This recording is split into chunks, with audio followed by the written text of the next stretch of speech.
Bonjour chers frères et sœurs, c'est l'évangélique Jacques Soumarou et nous sommes encore là dans le cadre de notre émission Réseau Partage Chrétien, une émission que le Seigneur nous a mis à cœur pour l'édification du corps de Christ. Parce que nous devons prêcher l'évangile dans toute sa véracité, dans toute sa simplicité et sa véracité. Nous ne devons pas nous amuser à ajouter ou à retrancher à la parole de Dieu, c'est très dangereux. Voilà, c'est que la plupart des personnes, des gens font aujourd'hui, ils ajoutent et ils retranchent sans même se soucier de quoi que ce soit. Comme si Jésus changeait. Jésus a dit sa parole qui ne change pas. Il est le même hier, aujourd'hui et éternellement. Comment se fait que brusquement on entend toutes sortes d'évangiles erronés aujourd'hui, d'évangiles de la prospérité ou du royaume maintenant? Ça, ce sont des choses qui sont étrangères à la parole de Dieu. Dieu n'a jamais dit ça. Notre royaume est dans le ciel. Et nous n'avons pas à nous préoccuper d'une manière véhémente comme ça au cheveu de la tête. C'est pour cela Dieu nous a mis à cœur de faire cette émission afin que ces enfants soient poussés à la méditation. Effectivement, notre rôle, c'est de pousser les enfants de Dieu à la méditation, qui méditent quoi qu'il arrive, qui méditent quoi qu'il arrive. Parce que si tu médites la parole de Dieu, les fausses doctrines ne passeront pas. Quel que soit ce que les gens vont dire, ce que les gens vont faire, les miracles qu'ils vont faire, si tu médites la parole de Dieu, tu vas venir comparer chaque prêche avec les prédications des gens et tu sauras que tel prêche n'est pas de Dieu ou tel prêche est de Dieu ou tel comportement de l'homme de Dieu n'est pas de Dieu ou celui-ci est de Dieu. Et pour cela, nous avons mis, le Seigneur nous a donné de mettre à cœur cette émission-là. Voilà, aujourd'hui, notre sujet est porté sur la jeunesse. Le thème déjà du message est l'être ouvert à une jeunesse dépravée. Je reprends, l'être ouverte à une jeunesse dépravée. Nous ouvrons les yeux, nous sortons dans la rue. Lorsque nous ouvrons, nous sortons dans les rues, aujourd'hui nous voyons ce que nous voyons. Les gens peuvent dire non, ben les temps sont avancés. C'est le modernisme, c'est le siècle présent qui fait ça, c'est faux. C'est faux. La Bible est claire et dit clairement, jeunes gens, respectez vos parents. Celui qui respecte ses parents va avoir de longs jours, il va vivre longtemps sur la terre. Or, c'est pas ce que nous voyons aujourd'hui. Tout est fait, tout est mis en place par le gouvernement, surtout occidentaux, afin que nos enfants, vivent dans la dépravation et que nos enfants soient perdus. Je vous ai dit que dans d'autres prêches, là, que ceux qui sont occupés à ces gens des choses, c'est-à-dire l'éducation des enfants, les ministères, à partir des ministères déjà, jusqu'aux écoles, c'est des structures qui sont dirigées par des mains occultes, c'est-à-dire des loges maçonniques. Donc les décisions qui y sont prises sont appliquées aussi dans les écoles. Sinon, comment comprendre qu'on peut apprendre? Dernièrement, j'ai vu dans un journal où deux jeunes hommes là ont été mis devant des faits accomplis, devant des autorités là, pour pouvoir simuler un mariage homosexuel. Deux jeunes hommes d'école primaire, s'il vous plaît. Des responsables les ont dit, oui, bon voilà, nous allons simuler ce mariage homosexuel, et ils ont poussé les deux jeunes hommes à mimer ce mariage homosexuel. C'est pour dire quoi? Qu'ils les poussent à faire cela plus tard. Qu'ils les encouragent même à faire cela. Donc nous allons prier le Seigneur avant donc, de commencer notre prière. Avant cela, j'aimerais dire que les chrétiens pratiquent réellement la sanctification. Qui ne savent pas où aller, parce que celui qui veut vraiment pratiquer la sanctification ne se verra pas dans beaucoup d'églises aujourd'hui. Parce que lorsqu'ils vont aller dans telle ou telle église, ce qu'ils vont voir là-bas va les décourager et ils vont se retourner. Donc, c'est pas que j'ai dit nous sommes les meilleurs, mais je dis bien les chrétiens qui veulent pratiquer la sanctification du corps et d'esprit. Notre culte de maison est ouvert à ces personnes qui ne se sentent pas seuls. Nous sommes là. À chaque fois que vous allez regarder un numéro, une de nos vidéos, il y a deux numéros en bas, où il y a les écritures là, tout en bas, en dehors même de la vidéo. Vous appelez ce numéro là pour vous joindre à nous, pour que nous prions, nous jeûnons et que nous faisons nos cultes ensemble. Voilà. Donc, nous allons prier le Seigneur avant de commencer la prédication. Seigneur, sois élevé et magnifique pour ta grâce et médite. Merci pour ta compatissance. Merci pour ta miséricorde, pour tout ce que tu fais. Père, Seigneur, si tu nous as donné cette mission, ce n'est pas parce que nous sommes du tout meilleurs, mais parce que Seigneur, tu veux que ta volonté soit faite sur la terre. Nous avons vu le cas, Seigneur, de David et Goliath. David n'était rien, il ne connaissait rien. Il n'était qu'un enfant que tu as porté, il ne aller jusqu'à battre le géant Goliath. Moi, Seigneur, je ne suis rien du tout. Je ne connais même pas du Seigneur, Père, le prix même, Seigneur, de ta parole. Mais Dieu, si tu as permis à ce que, Seigneur, j'arrive jusqu'à, Seigneur, à annoncer, Seigneur, et que tu arrives, Seigneur, à annoncer ta parole, Seigneur, par ma bouche, Dieu, c'est une grâce tout simplement. Pour ceux qui me connaissent, Dieu, seront étonnés même de savoir que je parle la parole. Parce que je ne l'avais jamais fait, Seigneur, même dans l'église. Merci pour ta grâce, Seigneur, Dieu. Nous t'écoutons par au nom de Jésus. Amen. Alors, donc, notre lecture se trouve aujourd'hui dans Ecclésiaste 12, 1 jusqu'à 5. Ecclésiaste 12, 1 jusqu'à 5. Ça, c'est notre étude d'aujourd'hui. Ecclésiaste 5, 12 jusqu'à 1. Donc, j'ai fait la lecture ici. Jeune homme, réjouis-toi dans ta jeunesse, livre ton cœur à la joie pendant les jours de ta jeunesse. Marche dans la voie de ton cœur et selon les regards de tes yeux. Mais sache que pour tout cela, Dieu t'appellera en jugement. Bannis de ton cœur le chagrin et éloigne le mal de ton cœur. Car la jeunesse et l'aurore sont vanité. Mais souviens-toi de ton Créateur pendant les jours de ta jeunesse, avant que les jours mauvais arrivent et que les années s'approchent où tu diras, je n'y prends point de plaisir avant que s'obscurcisse le soleil de la lumière et la lune, le soleil de la lumière, la lune et les étoiles, et que les nuages reviennent après la pluie, tant où les gardiens de la maison tremblent, où les hommes forts se courbent, où celles qui moulent s'arrêtent parce qu'elles sont diminuées, où ceux qui regardent par les fenêtres sont obscurcis. Vous voyez, ça c'est un appel à la sagesse des jeunes. Parce qu'aujourd'hui, la jeunesse rime avec folie. Quand on est jeune, les gens se comportent en général comme des fous. Surtout s'ils sont en groupe. En Occident, ici, c'est comme ça. Même si un jeune est sage à la maison, s'il est en dehors de sa maison, la plupart de ses amis sont des personnes récalcitrantes. Et lui, il est souvent poussé à être comme eux. Il est souvent poussé à être comme eux. C'est pour cette raison qu'ils font toutes sortes de déprimades, toutes sortes de sottises dans les rues et dans les écoles. Ils ne respectent plus les maîtres, ils ne font plus ce qu'ils doivent faire pour honorer leurs anciens ou leurs parents. Parce que je vous ai dit tout à l'heure que tout est fait pour que les enfants, en Occident, surtout ici, ne respectent plus la hiérarchie, c'est-à-dire leurs parents, etc. À partir du moment où on enseigne aux enfants à l'école que si vos parents vous interdisent, par exemple, de regarder la télé, ou bien de faire ceci ou de cela, appelez la police. Ou bien surtout si vous touchez, ou si vous corrigez, appelez la police. Vous comprenez? Dites-moi, un enfant qui n'est pas corrigé, qui n'est pas repris, qui refuse toute réprimande, cet enfant-là, quel sera son avenir?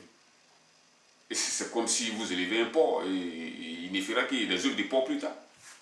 Puisqu'il n'a pas été éduqué dans la stricte voie de l'Éternel, il n'a pas été éduqué selon les principes de Dieu. Il va se comporter comme un homme animal, qui n'a aucune sensibilité ni aucune valeur, puisque cela ne lui a pas été inculqué. J'ai écouté une fois le témoignage d'une sœur en Christ aux États-Unis, qui s'est vue retirer ses enfants parce qu'elle a interdit à ses enfants, je ne sais pas, de regarder la télé ou quoi. Et ils sont venus prendre ses enfants. Et qu'est-ce que ces enfants regardaient? De la pornographie carrément. Elle a beau expliquer ça aux autorités, mais ils sont venus quand même prendre ses enfants. Vous voyez, je vous ai dit que tous ces trucs-là ne sont pas des banals faits ou des choses abstraites comme ça. C'était des trucs qui sont pensés dans les loges, réfléchis et appliqués dans les livres, dans les loges maçonniques. Parce que ces choses, ce sont les lieux de décision donc des gouvernements occidentaux ou même des gouvernements mondiaux, les loges maçonniques. Ce sont les réels gouvernements des peuples. Ces autres gouvernements que nous voyons qui sont élus, là sont des gouvernements de Satan, sa façade. Les décisions réelles se prennent dans les loges. Et donc, ces décisions-là, puisqu'ils sont au service de Lucifer, ne peuvent qu'être mauvais. Des enfants qu'on ne peut plus réprimander, même dans la classe.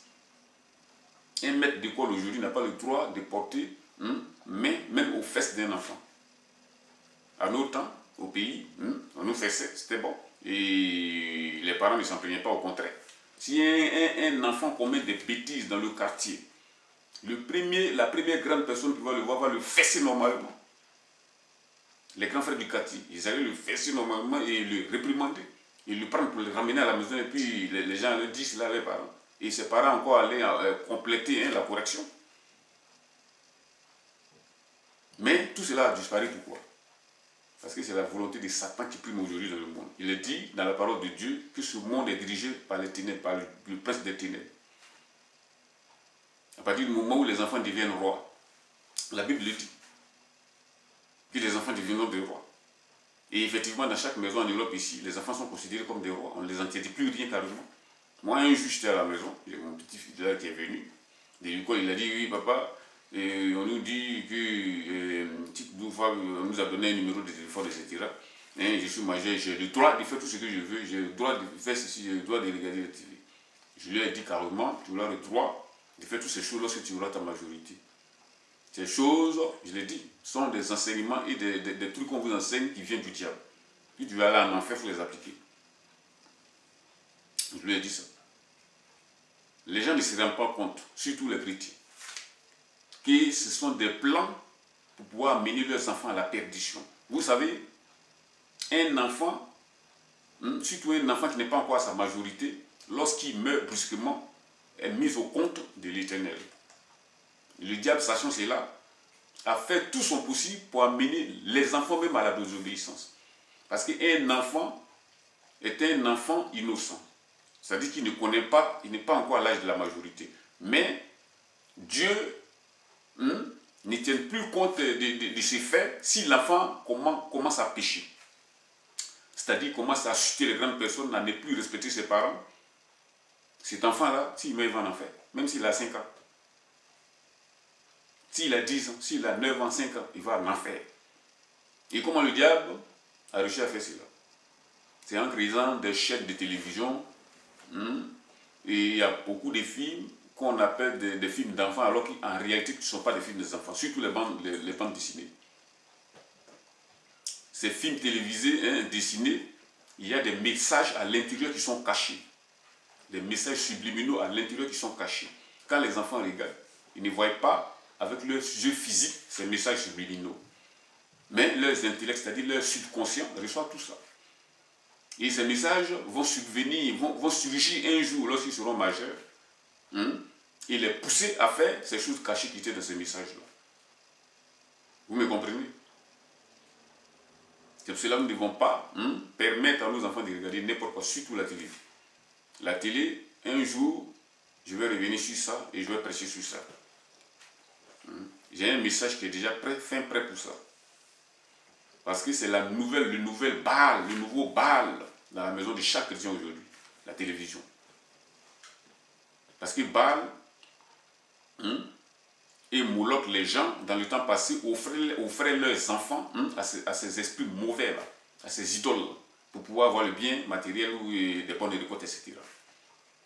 Et c'est exactement la même chose. Il n'y a pas de différence. La télévision est très dangereuse. Donc les enfants, aujourd'hui, passent tout leur temps devant la télévision. Et ils regardent des films qui conditionnent leur vie. Résultat, ils n'ont aucun respect pour leurs parents. Ils font ce qu'ils veulent. Ils n'écoutent plus personne. Et ils pêchent. Et un enfant qui pêche, le Seigneur ne fait pas un des dentelles. Un enfant qui pêche, il va mourir. S'il meurt, il va en enfer. Parce que Dieu était mis au compte les enfants étaient mis au compte de Dieu dans le passé. Parce que les enfants étaient innocents. Ils ne péchaient pas, ils ne pouvaient pas pécher. Il y a les gens qui sont là pour les reprendre s'ils font quelque chose de mal. Mais puisqu'on ne les répand plus, ils font ce qu'ils veulent. Des enfants même de 10 ans maintenant qui fument, qui font des choses que les grandes personnes font. On pousse les enfants même à la masturbation, s'il vous plaît, maintenant. J'ai vu quelque part, j'ai entendu quelque part là, où le ministère de l'Éducation ne s'est pas voté, qu'il faut apprendre les enfants à la masturbation pour prévenir, c'est pas le sida ou quoi. Ils prennent des préceptes, des choses qui ne sont pas valables pour pouvoir amener les enfants à la perdition. Mais un enfant, même s'il a 5 ans, qui se masturbe, va en enfer. Dieu ne fait pas les différences. Parce que l'enfant, le petit enfant, est innocent. Mais dès l'instant où il commence à pécher, il regarde des choses du monde à la télé qui le poussent au péché, il va en enfer. Vous voyez? Donc je reprends ici, je nomme, réjouis-toi dans ta jeunesse, livre ton cœur à la joie, pendant les jours de ta jeunesse, marche dans la voie de ton cœur, selon les regards de tes yeux. Mais sache que pour tout cela, Dieu t'appellera en jugement. Vous voyez? Pour tout cela, Dieu t'appellera en jugement. Tu peux faire ce que tu veux sur la terre. Les hommes d'autorité vous pousseront à faire ce que vous voulez, en disant c'est l'émancipation, et il faut laisser les enfants faire ce qu'ils veulent, mais eux, ils savent très bien ce qu'ils font. Ces gens qui sont dans ces loges-là, ils savent ce qu'ils font. Parce qu'ils sont au service de quelqu'un. Il est dit, bannis de ton cœur le chagrin et éloigne le mal de ton corps, car la jeunesse et l'aurore sont vanité. Bannis de ton cœur le chagrin et éloigne le mal de ton corps, car la jeunesse ou l'aurore sont vanité. Quand on voit des jeunes aujourd'hui qui sont habillés, il n'y a pas à croire que réellement le monde est à l'envers. Les casquettes en envers, des pantalons plus souvent gros que la taille, ou des pantalons qui sont plus serrés que la normale. Et le plus grave de tout, c'est qu'il y a d'autres qui sont habillés et on voit leur slip, s'il vous plaît. Ils laissent le ceinturon du pantalon quasiment descendre et on voit leur slip. Ça, ce sont des signes de la rébellion. D'autres qui portent des ceintures où il y a au milieu de la ceinture, la tête de la ceinture est en crâne humain. Hein, d'autres portent des tricots là où il y a des dessins occultes dessus, partout occultistes dessus, n'importe quoi. D'autres qui s'élèvent, qui dessinent sur leur crâne, ils font c'est sur maintenant leur tête qu'ils ont trouvé pour faire toutes sortes de dessins. Ils font des dessins par-ci, par-là, d'autres ils se coiffent et puis ils laissent une crèche au milieu de la tête, etc. Ou d'autres pèsent des oreilles, d'autres s'énapent comme des femmes, etc. Toutes ces choses, Dieu n'a pas appelé qui que ce soit à faire ces choses. Et les gens vont rendre compte de toutes ces choses. Parce que Dieu n'est pas un Dieu de plaisanterie, comme je l'ai dit une fois. Et Dieu est un Dieu de justice. De la manière qu'il t'a créé, tu dois rester comme ça. Ce n'est pas la peine d'y mettre, d'ajouter des choses à ton corps. Il est ici dit, mais souviens-toi de ton Créateur pendant les jours de ta jeunesse, avant que les jours mauvais arrivent, et que tes années approchent où tu diras. Vous voyez? Souviens-toi de l'Éternel, ton Créateur, pendant les jours de ta jeunesse, avant que les jours mauvais arrivent, et que les années s'approchent où tu diras. C'est-à-dire, quand tu es jeune, il est mieux de faire la volonté de Dieu que d'attendre que tu sois vieux. Parce que le temps ne t'appartient pas. Tu ne sais pas quand tu vas mourir. Ne te dis pas, je suis jeune, j'ai tout le temps. De faire ceci ou de faire cela, je dois vivre ma jeunesse, après je vais donner mon cœur à Christ, etc. Non. Dès que tu reçois le Seigneur, conforme-toi à sa parole et marche selon sa parole. Ne mets pas ton salut à demain. Ne dis pas la quasi-totalité des jeunes aujourd'hui vivent de telle manière, s'habillent de telle manière, moi aussi je vais le faire. Je vais tout le temps de me repentir. Dieu seul sait quand tu mourras. Donc ce n'est pas la peine de dire que tu as tout le temps. Tu peux même mourir ce soir ou demain. Donc ne dis pas j'ai tout le temps parce que je suis jeune. Vous voyez? Donc il est ici dit dans le verset 4 toujours. Génie prend point plaisir, mais avant que s'obscurcisse le soleil et la lumière, la lune et les étoiles, et que les nuages reviennent après la pluie. Vous voyez? Temps où les gardiens de la maison tremblent, où les hommes forts se couchent, où celles qui moulent s'arrêtent parce qu'elles sont diminuées. Tout cela parle ici de l'âge avancé. Quand tu es jeune, tu dois faire la volonté de Dieu avant que tout ceci n'arrive, avant que tu sois fatigué, avant que tu sois vieux. Donc, ce n'est pas la peine d'attendre et de dire j'ai le temps. C'est Dieu qui a le temps en main et non pas un homme. C'est pour cela, si tu entends la voix du salut, si tu entends la voix de Dieu, la parole de Dieu, vous mettez de se conformer à celle-ci et de marcher selon la parole de Dieu, et non pas de faire comme les autres, comme les jeunes, comme tous tes concitoyens. Les concitoyens ne sont pas toi. Chaque personne passera en jugement seul devant Dieu, non pas avec un groupe de personnes, ou sa famille, ou son père, ou sa mère, ou ses camarades, non. C'est pas comme ça. Le jugement, pendant le jugement, chacun viendra s'exprimer devant lui, hein, seul devant Dieu. Vous voyez? Donc, je reprends le verset 5 ici. Tant où les gardiens de la maison tremblent et les hommes forts se couchent, ou celles qui moulent s'arrêtent parce qu'elles sont diminuées, ou ceux qui regardent par les fenêtres sont obscurcis. Donc, la jeunesse d'aujourd'hui est une jeunesse qui marche selon la vue et non pas selon la parole de Dieu. Surtout dans nos communautés, dans les églises. Et ce qui est le plus grave, c'est que ce sont les enfants des pasteurs qui sont les plus pires. C'est vrai qu'on n'est pas chrétien, on le devient. Mais si l'éducation était suivie avec véritablement la volonté de Dieu, cela n'allait pas arriver. S'il n'y avait pas de TV dans la maison, ça allait déjà être un point pour pouvoir amener les enfants de Dieu à l'obéissance. Parce que la télévision est un instrument de Satan. C'est vrai que dans le temps, ceux qui l'ont créé ne l'ont pas créé dans ce but, mais Satan s'en est emparé. Il s'en est emparé. Regardez bien, observez très attentivement tous les films qui sortent à la télévision, vous allez voir. Ce sont des films qui sont tous des films qui mènent les gens à faire des choses contraires à la parole de Dieu. Les téléfilms, les dessins animés, les télé-réalités, tous ces films-là sont faits pour pouvoir amener l'homme à la désobéissance à la parole de Dieu. Voilà, donc c'était cette courte méditation, prière, plutôt que cette courte prédication que j'ai envoyée ce matin. Nous allons faire un autre message bientôt, afin de toujours édifier le corps de Christ. Voilà, donc nous allons prier le Seigneur, afin que le Seigneur nous aide à mettre en application sa parole. Éternel Dieu, sois béni pour tout ce que tu fais, Père Seigneur Dieu, Dieu de la victoire. Merci pour tout ce que tu as fait. Merci pour cette parole qui a été annoncée. Fais en sorte, Éternel Dieu, que tous ceux qui l'écoutent, Éternel Dieu, soient édifiés. Et te remets ces jeunes gens, Seigneur, afin, Seigneur, de leur donner de respecter la parole de Dieu, de lire eux-mêmes la Bible et de faire l'œuvre de Dieu. Sois béni au nom de Jésus. Amen.